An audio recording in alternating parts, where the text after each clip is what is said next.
तो दोस्तों स्वागत है आप सभी का इस क्लास में। तो जैसे कि आपने पढ़ ही लिया, आज हम क्या पढ़ने वाले हैं? इंग्लिश लैंग्वेज का ग्रामर। अच्छा, इसको शुरू करने से पहले क्या करेंगे, एक क्वेश्चन पूछता हूँ आपसे अटपटा सा। हिस्ट्री का ग्रामर पढ़ा है कभी आपने? मैथमेटिक्स का? अच्छा, जियोग्राफी का या साइंस का ग्रामर तो पढ़ा ही होगा। आप भी सोचोगे सर आते क्या अटपटी बातें करने लगे। भाई देखिए, जो ग्रामर होता है ना, ग्रामर वो सिर्फ लैंग्वेज का ही हो सकता है। मुझे पता है कि आपको पता है कि ग्रामर किसी लैंग्वेज का ही हो सकता है। हिंदी का ग्रामर हो सकता है, इंग्लिश का ग्रामर हो सकता है, जापानीज का ग्रामर हो सकता है, फ्रेंच का ग्रामर हो सकता है, रशियन का ग्रामर हो सकता है। हाँ, तो कहने का मतलब क्या है कि लैंग्वेज का ही ग्रामर हो सकता है। जी। तो अब जो लैंग्वेज है, लैंग्वेज का ग्रामर तो हो सकता है, लेकिन ये ग्रामर होता क्या भला है? क्या भला होती है ये ग्रामर? क्या आपको पता है? नहीं, सच्चे दिल से बता दो, आपको पता है ग्रामर क्या होता है? भाई लैंग्वेज में हम दो चीजें पढ़ते हैं, किसी भी लैंग्वेज में अगर कोई लैंग्वेज हम पढ़ना चाहते हैं, लैंग्वेज पढ़ना चाहते हैं तो उसमें सिर्फ हम दो चीजें ही पढ़ सकते हैं। एक होता है ग्रामर और दूसरा होता है लिटरेचर। या तो ग्रामर पढ़ सकते हैं या लिटरेचर पढ़ सकते हैं। लेकिन हमारी ये वाली जो सीरीज रहेगी ये रहेगी ग्रामर की। लेकिन अब जो हम ग्रामर पढ़ने जा रहे हैं, कम से कम इतनी समझ तो होनी चाहिए कि ये ग्रामर होता क्या है।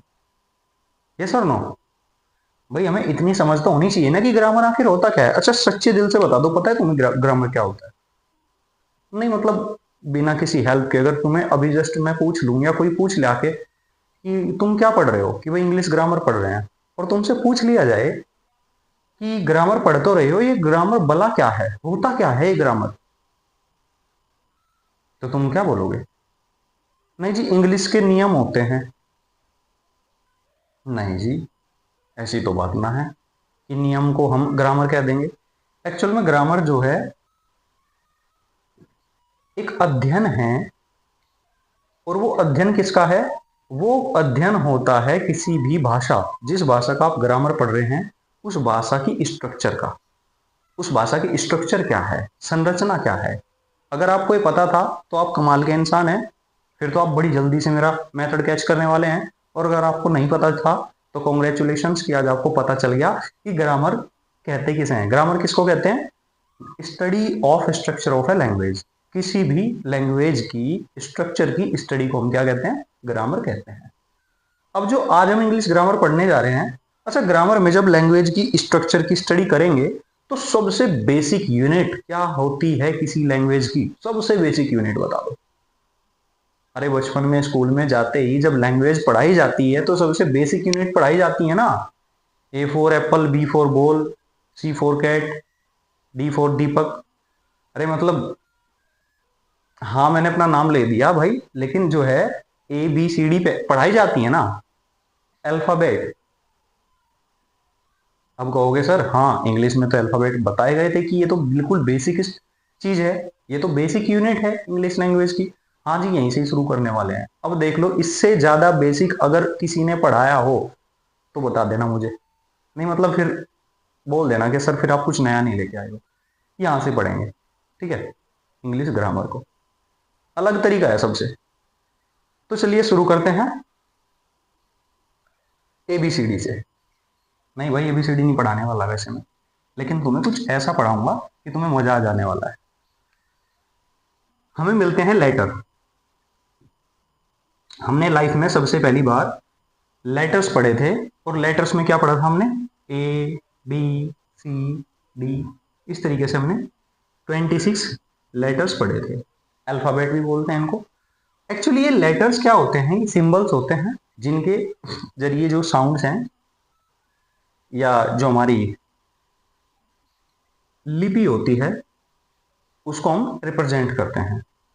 अब जो ये 26 लेटर्स हैं हमारे पास, इनमें से कुछ हमारे पास वोवल्स हैं और कुछ कॉन्सोनेंट्स हैं, ये आप सभी को पता है, ठीक है? इन लेटर्स से अगर हम इन लेटर को एक साथ मिला मिला दें, दो चार को, पांच को, छह को, तो बनते हैं वर्ड्स। क्या सच में वर्ड्स बनते हैं? लो जी, DXPCS, ये हमने एक वर्ड बना के लिख दिया, इसका मतलब बताओ। हमने अभी एक वर्ड बना के लिखा है DXPCS, ये एक वर्ड है, क्या मैं इसको वर्ड कह सकता हूं? Is this a word of English language? तो आप बोलोगे सर ये तो नहीं पढ़ा कभी। अब नहीं पढ़ा तो नहीं होगा ही नहीं भाई फिर। अभी हमने एक बात बताई आपको कि लेटर्स के ग्रुप को वर्ड कहते हैं, लेटर्स के ग्रुप को वर्ड कहते हैं, लेकिन आपने लेटर्स का ग्रुप तो लिख दिया लेकिन वर्ड तो बना ही नहीं। तो जी आप जान लो कि लेटर्स के ऐसे ग्रुप को जिसका एक सेपरेट मीनिंग हो उसको वर्ड कहते हैं। जैसे मैं लिख दूं क्या, एलिफेंट, इसका तो मीनिंग है जी। अरे ये भी तो ग्रुप ऑफ लेटर्स है लेकिन इसका तो मीनिंग है, इसका तो मीनिंग है। तो लेटर्स का ऐसा ग्रुप जिसका कोई मीनिंग हो, जिसका कोई मीनिंग हो, जो किसी एक चीज से पार्टिकुलरली जुड़ा हुआ हो, उसका कोई मतलब हो, उसी को हम क्या कहते हैं, वर्ड। तो अब हम लेटर से वर्ड पे तो पहुंच गए। अच्छा जी, अब ये जो वर्ड है ना जी, ये बड़े अलग अलग वैरायटी से डिवाइड किए गए हैं, इनको ऐसे क्लासिफाइड किया गया है। कोई वर्ड कुछ कहता है, कोई वर्ड कुछ कहता है, कोई वर्ड एक्शन को रिप्रेजेंट करेगा, कोई वर्ड क्वालिटी को रिप्रेजेंट करेगा, कोई वर्ड टाइम को रिप्रेजेंट करेगा, तो कोई वर्ड जो है आपके इमोशंस को, कोई वर्ड आपकी इच्छाओं को। मतलब बड़े अजीब अजीब वर्ड हैं, कुछ वर्ड के तो मतलब मीनिंग ही नहीं होते, लेकिन फिर भी वो वर्ड है, मतलब वो दूसरे को मीनिंग देने में हेल्प करते हैं। जैसे ये भाई साहब, ये अपने आप में एक वर्ड है, इनका मतलब क्या होता है, द। बहुत बहुत बहुत बहुत लोचा है भाई साहब इंग्लिश में। अभी हमने एक बात पढ़ी, क्या पढ़ा, कि कोई भी वर्ड जिसका मीनिंग हो, कोई भी ग्रुप ऑफ लेटर जिसका मीनिंग हो उसे वर्ड कहेंगे। अब ये ग्रुप ऑफ लेटर है और इसका कोई मीनिंग भी नहीं है, लेकिन ये वर्ड है, क्योंकि ये किसी चीज के मीनिंग में चेंज कर सकता है, ये किसी मीनिंग में चेंज करने की क्षमता रखता है, इसका एक वजूद है अपने आप में। तो याद ये रखना है कि जो यहां से थोड़ा और रिफाइन कर लेते हैं अपनी जो वर्ड की डेफिनेशन है। वर्ड क्या है एक्चुअल में, वर्ड एक ऐसा ग्रुप ऑफ लेटर है, एक ऐसा ग्रुप ऑफ लेटर्स है जो क्या करता है, जो किसी लैंग्वेज की स्ट्रक्चर में, जो किसी लैंग्वेज की स्ट्रक्चर में अफेक्ट करने की, इफेक्ट डालने की क्षमता रखता है। ठीक है, ऐसा नहीं कोई भी ग्रुप ऑफ लेटर आ जाए। अच्छा, अगर बात करें, अब हम बात करते हैं जी, जो ये वर्ड्स हैं, इन वर्ड्स में जो ग्रुप होते हैं, ग्रुप बनते हैं जब वर्ड्स के, इन द रूम, तीन वर्ड हैं, इन द रूम। क्या ये सेंटेंस है, क्या ये क्लॉज है, या फिर ये फ्रेज है? अच्छा, वर्ड से तीन चीजें बनती हैं, वर्ड से किसी भी लैंग्वेज में तीन चीजें बनती हैं। चलो इनका परिचय आपसे अभी करा देता हूं। वर्ड के ग्रुप को हम फ्रेज भी कहते हैं,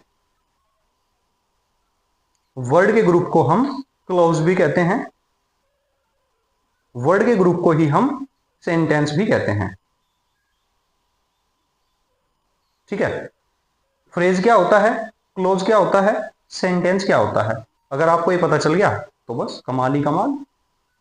अरे इंग्लिश में बहुत कुछ सीख गए फिर आप, आपके लिए इंग्लिश बहुत बड़ी चीज रही नहीं, ग्रामर बहुत बड़ी चीज नहीं है। फिर जो वर्ड्स होते हैं ना, जब इन वर्ड्स का ऐसा ग्रुप हो जिसका सेंस तो बनता हो लेकिन इनकम्प्लीट सेंस बनता हो, क्या बनता हो, इनकम्प्लीट सेंस।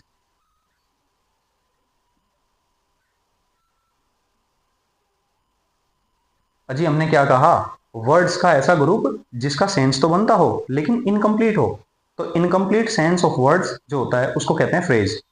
और फ्रेज की सबसे बड़ी खासियत क्या होती है कि इसमें सब्जेक्ट और वर्ब का एग्रीमेंट नहीं होता, मतलब सब्जेक्ट और वर्ब नहीं होते, सब्जेक्ट नहीं होता और वर्ब भी नहीं होता। ठीक है, सब्जेक्ट वर्ब छोड़ के बाकी बहुत सारे वर्ड्स है, जैसे हमने देखा इन द रूम, इन एक प्रेपोजिशन है, द एक डिटरमाइनर है, और रूम एक नाउन है। इन द रूम, इस तरीके से ये एक फ्रेज बन गया। फ्रेज क्या होता है? इनकम्प्लीट सेंस देने वाला ग्रुप ऑफ वर्ड होता है। फ्रेज को एक बहुत ही सिंपल लाइन में डिफाइन मैंने कर दिया।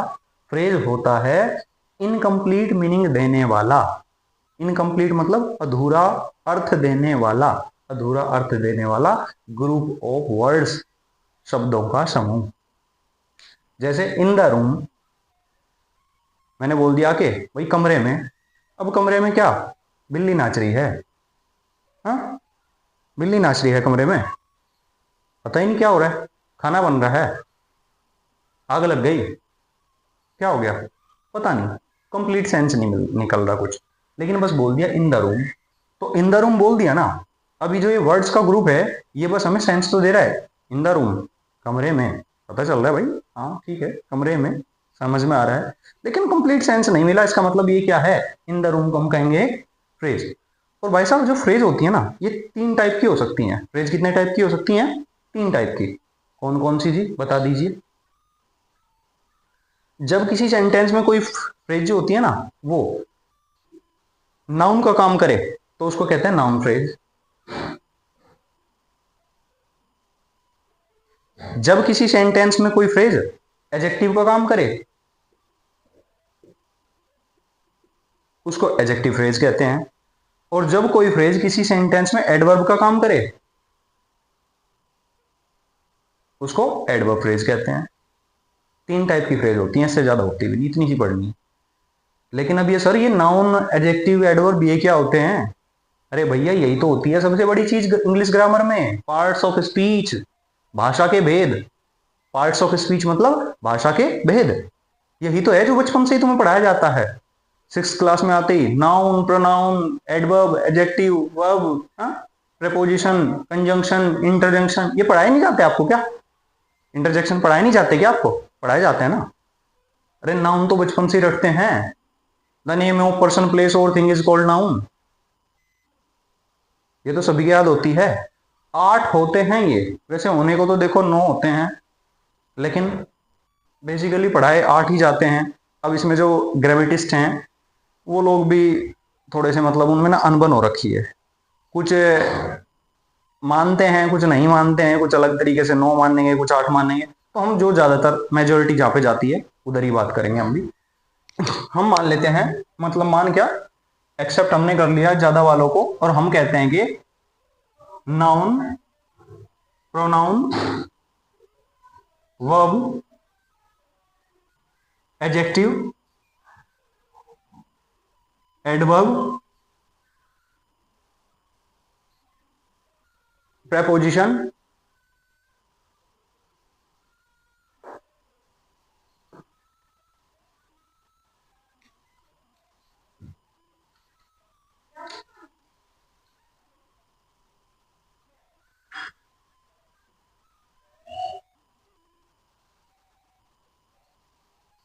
कंजंक्शन,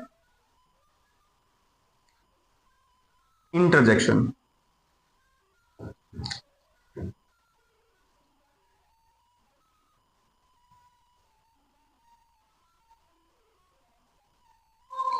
ये 8 पार्ट्स ऑफ स्पीच होते हैं। Noun, pronoun, verb, adjective, adverb, preposition, conjunction, interjection. ये 8 पार्ट्स ऑफ स्पीच होते हैं। और मैं आपको बताने वाला हूं, इनको जिस तरीके से मैं पढ़ाऊंगा ना आपको, मतलब मजा से ही आ जाएगा। नाउन क्या है, इसके फंक्शन क्या हैं, प्रोनाउन क्या है, इसके फंक्शन क्या हैं, टाइप्स क्या हैं, वर्ब, एडजेक्टिव, सबको बड़े एक एक ऐसे तरीके से इनको निचोड़ेंगे ना, ऐसे पढ़ेंगे ना इनको कि भाई साहब ये तुम्हें इतने मजेदार लगेंगे, ये तुम्हारे ना केक वोक हो जाएंगे, बच्चों का खेल हो जाएंगे। तो सब इससे पहले लेकिन हम थोड़ा सा जान रहे हैं किसके बारे में? इंग्लिश ग्रामर के बारे में। और इंग्लिश ग्रामर में जो स्ट्रक्चर होती है लैंग्वेज की, वही तो जान रहे हैं। अजी कोई भी लैंग्वेज मिलके बनती है word, phrase, word, phrase, clause, sentence, इन 4 से।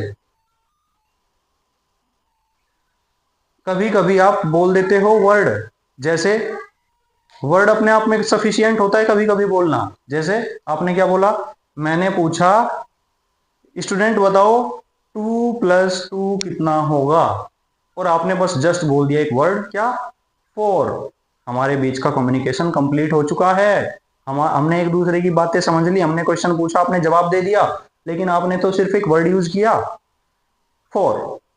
मैंने पूछा 2 और 2 कितना होता है, आपने बोल दिया 4, और आपने एक वर्ड बोल दिया, और वर्ड बोलती हमें पता चल गया, ठीक है भाई इसको पता है, और हमारे बीच का जो कन्वर्सेशन है, हमारे बीच का जो डिस्कशन है वो कंप्लीट हो चुका है।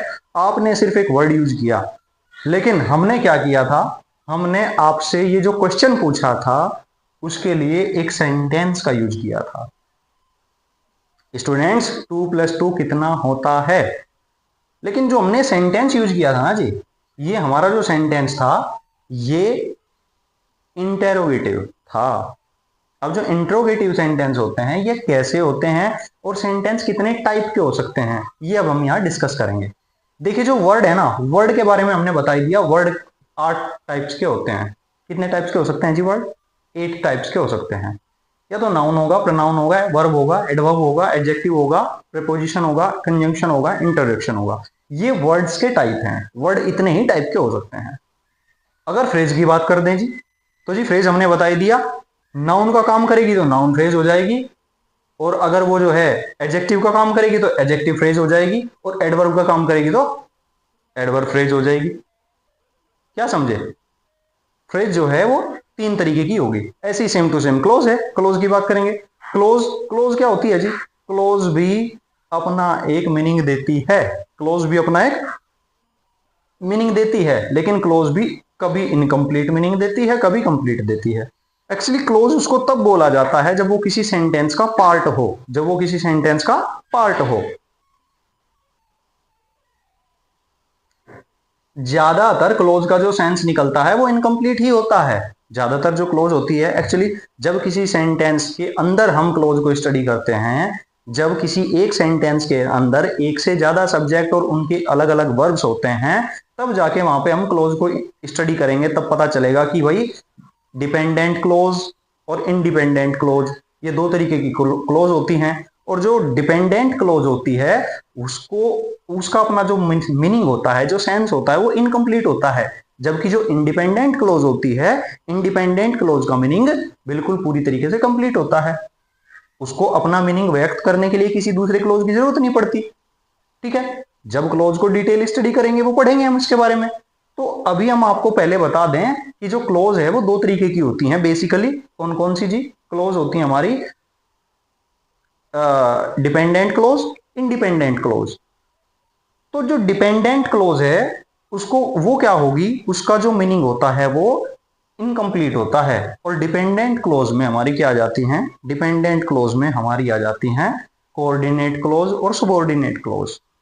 और कोऑर्डिनेट क्लोज या सबऑर्डिनेट क्लोज जो हैं, अब जो कोऑर्डिनेट क्लोज होती है, कोऑर्डिनेट जो क्लोज होती है वो भी अपना मीनिंग लगभग कंप्लीट ही रखती है, लगभग, बस कंजंक्शन के साथ जुड़ के आ जाती है। लेकिन जो सबऑर्डिनेट क्लोज होती है उसका तो मीनिंग ही भाई साहब अटपटा, इनकम्प्लीट होता है। और सबऑर्डिनेट क्लोज जो है वो फिर 3 टाइप की हो सकती हैं, नाउन क्लोज हो सकती हैं, एडजेक्टिव क्लोज हो सकती हैं, एडवर्ब क्लोज हो सकती हैं। तो ये जो क्लोज की स्ट्रक्चर है वो भी हम पढ़ेंगे, लेकिन पहले फ्रेज और क्लोज में डिफरेंस बिल्कुल क्लियर कर लो, तुम्हारे दिमाग में क्वेश्चन फिर से ना आ जाए कि फ्रेज और क्लोज में डिफरेंस क्या होता है। भाई साहब जो फ्रेज होता है ना, ये भी ग्रुप ऑफ वर्ड होता है, क्लोज भी ग्रुप ऑफ वर्ड होता है, और सेंटेंस भी ग्रुप ऑफ वर्ड्स होता है। अब इन तीनों में अंतर देख लो ध्यान से, क्या होगा, फ्रेज भी ग्रुप ऑफ वर्ड्स होता है, क्लोज भी और सेंटेंस भी, तो तीनों में अंतर क्या होगा जी, हमने बता दिया, क्लियर क्लियर सी बात बता दी कि जो फ्रेज होता है ना, ग्रुप ऑफ वर्ड्स जो होता है फ्रेज, फ्रेज में सब्जेक्ट और वर्ब नहीं मिलेंगे आपको, सब्जेक्ट और वर्ब नहीं मिलेंगे, बल्कि आपको प्रेपोजिशनल फ्रेज, मतलब फ्रेज जो मिलेंगी वो मिलेंगी ज्यादातर ऐसे ग्रुप ऑफ वर्ड जिनमें क्या होगा, सब्जेक्ट और वर्ब नहीं होगा। और वो क्या काम करती मिलेंगी, फ्रेज करती क्या मिलेंगी तुम्हें, फ्रेज या तो कहीं पे नाउन का काम करती मिलेंगी, एक वर्ड का काम करती मिलेंगी, नाउन। अच्छा, नाउन का काम क्या होता है, यहीं से बात आ जाती है, ये नाउन का क्या काम होता है सर, आप बार बार बोल रहे हो नाउन का काम करती मिलेंगी, नाउन का काम करती मिलेंगी। नाउन तो हमने सुना है, noun is a naming word, noun is a naming word, लेकिन ये नाउन का काम क्या होता है एक्चुअल में, तो हम आपको बता दें कि जो नाउन का काम होता है ना जी, नाउन के कई सारे काम होते हैं। जैसे किसी सेंटेंस में सब्जेक्ट या ऑब्जेक्ट बनना, किसी सेंटेंस में सब्जेक्ट या ऑब्जेक्ट बनना। आप कह दोगे सर ये तो प्रोनाउन का भी काम होता है, सब्जेक्ट या ऑब्जेक्ट तो प्रोनाउन भी बनता है। हाँ भाई, सब्जेक्ट या ऑब्जेक्ट नाउन भी बन सकता है, प्रोनाउन भी बन सकता है, वर्ब भी बन सकता है क्या? ना जी ना। एडजेक्टिव बन सकता है? नहीं जी, बिल्कुल भी नहीं बन सकता सब्जेक्ट या ऑब्जेक्ट तो।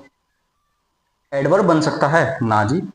ये इनमें से कोई बन सकता हो सब्जेक्ट ऑब्जेक्ट? नहीं जी। तो इन दोनों की तो लड़ाई है, वो भी खत्म करवा देते हैं। अरे नाउन का क्या काम बताया हमने अभी? सब्जेक्ट या ऑब्जेक्ट बनना। प्रोनाउन का क्या काम बताया? सब्जेक्ट या ऑब्जेक्ट बनना। तो हम क्लियर कर दें आपको, भाई नाउन है एक तरीके का राजा, ये बोलता है मैं किसी भी बात में एक ही बार आऊंगा, एक बार सिर्फ। अगर राम की बात हो रही है तो राम की बात में पूरी में एक सेंटेंस में आ जाऊंगा, राम ही इज राम, वह राम है। और बस यहां नाम लेके ही इज ए गुड बॉय, अब ही का यूज चलेगा, अब राम की जगह ही आता रहेगा। He is a good boy, he studies in 9th standard, he goes to school daily, he respects others, he loves everyone. अरे ही, एक बार राम आया, नाम आया एक बार, और उसके बाद ही। तो इसका मतलब क्या है? जो ये ही, सी, इट, दे, वी, डैम, ये सारे क्या होते हैं? ये सभी प्रोनाउन होते हैं जी।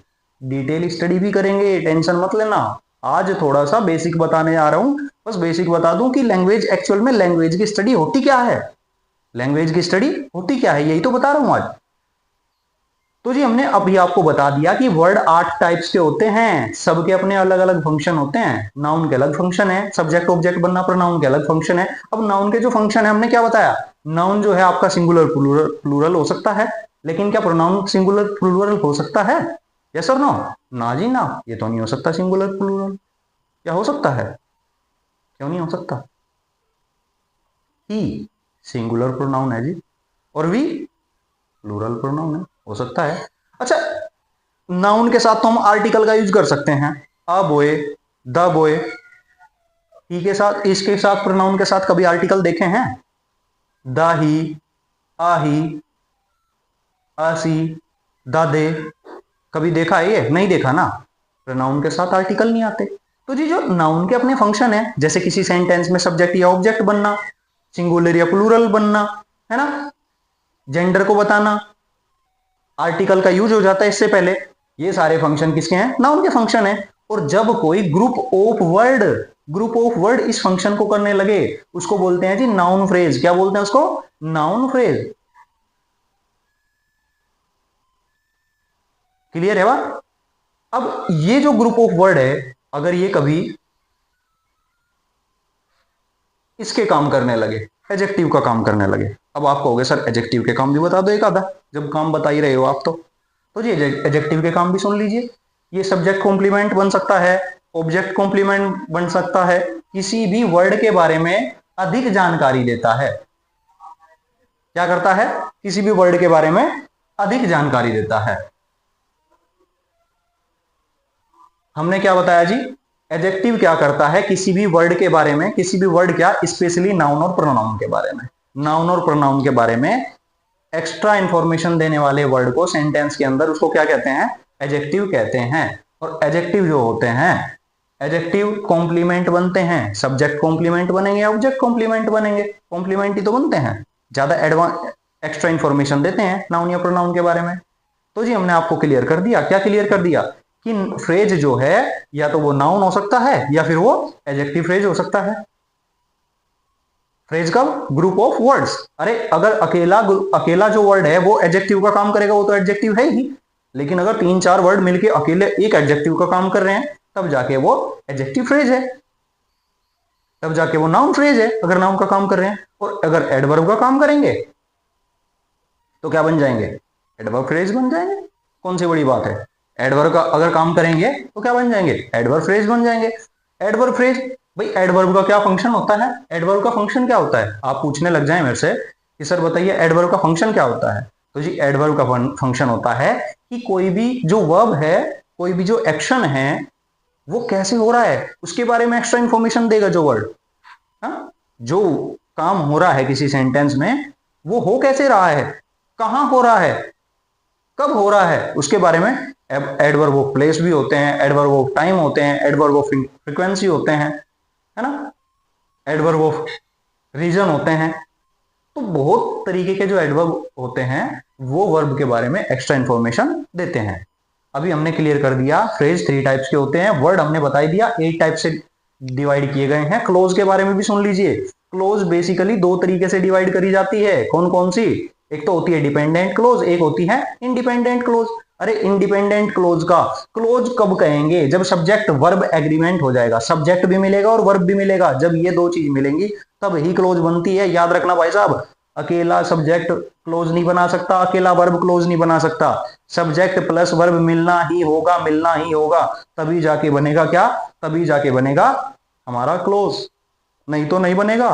क्लियर कर देता हूं बात को, क्या कि सब्जेक्ट प्लस वर्ब अगर मिले तभी जाके क्या बनेगा? तभी जाके बनेगा हमारा क्लोज, है ना।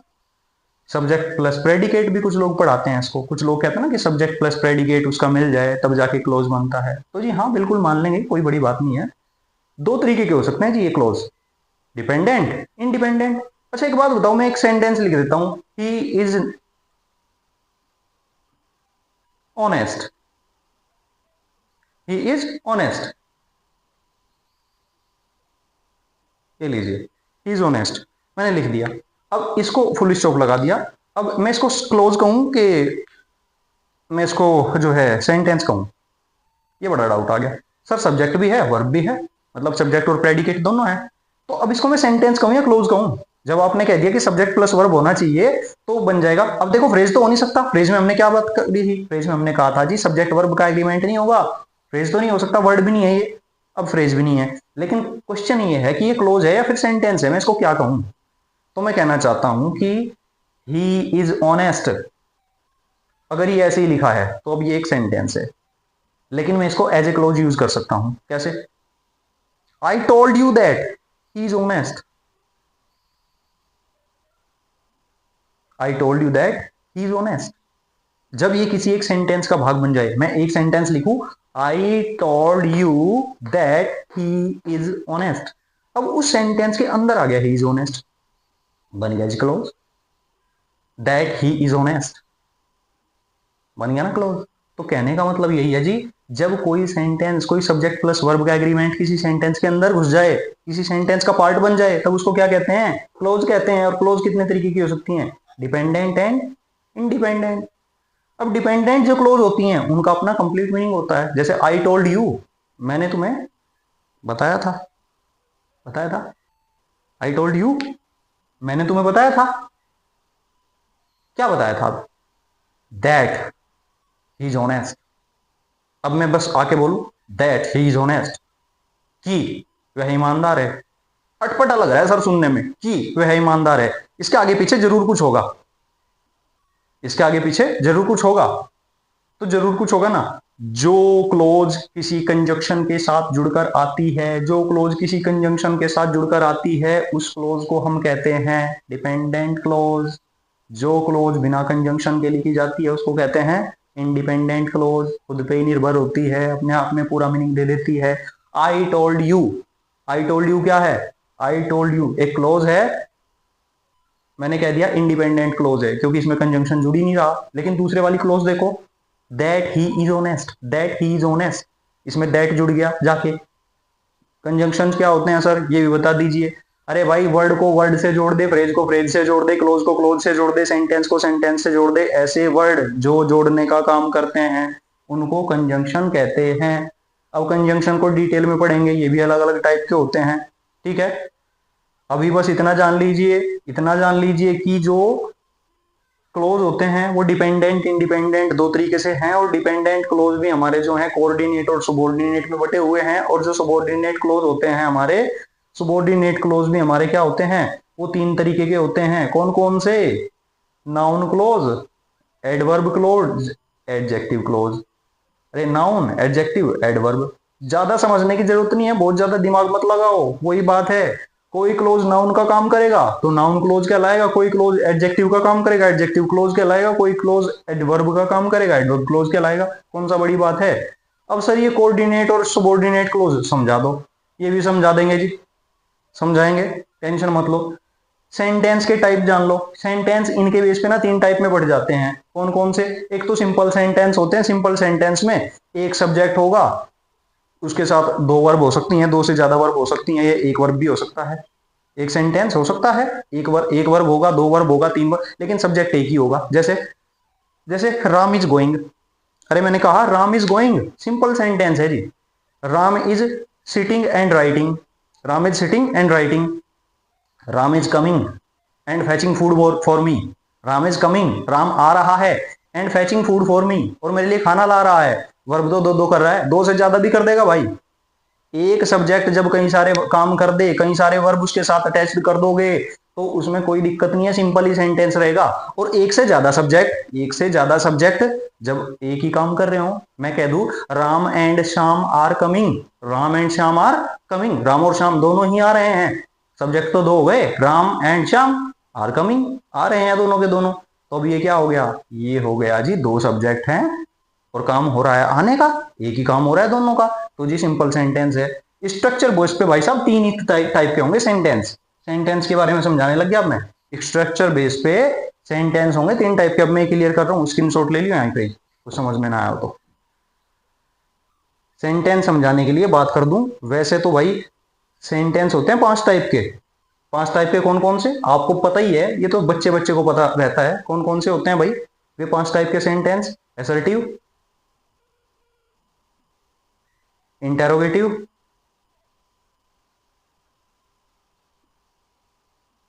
Imperative, exclamatory, optative. लेकिन स्ट्रक्चर बेस पे सेंटेंस होते हैं जी 3 तरीके के। कौन कौन से होते हैं जी? Simple, compound, complex. अच्छा, सेंटेंस के बारे में मैं तुम्हें बेहद इंटरेस्टेड बताने वाला हूं। अब देखो, मुझे लग रहा है ना कि ये वीडियो लंबा हो गया है काफी, तो सेंटेंस के बारे में हम जिक्र करेंगे नेक्स्ट वीडियो में। और सेंटेंस के के पांचों जो टाइप है, और ये 3 टाइप, ये किस किस बेस पे हैं, और ये होते क्या है एक्चुअल में, ये जान के आपको इतना, मतलब इंग्लिश ग्रामर आपको आज तक जो बताया गया था ना, हवा बना के बताया गया था भाई साहब, ये जान लोगे ना आपको इतना मजा आ जाएगा। अरे सर, इतनी बढ़िया होती है क्या इंग्लिश ग्रामर? हमें तो पता ही नहीं था इंग्लिश ग्रामर इतनी बढ़िया होती है क्या। ये तो मैथ्स की तरह पढ़ा रहे हो आप, सच बता रहा हूँ, बिल्कुल मैथ्स की तरह इंग्लिश ग्रामर पढ़ा देंगे। मतलब याद तो कुछ करना ही नहीं है, समझना है बस, कॉन्सेप्ट्स आएंगे।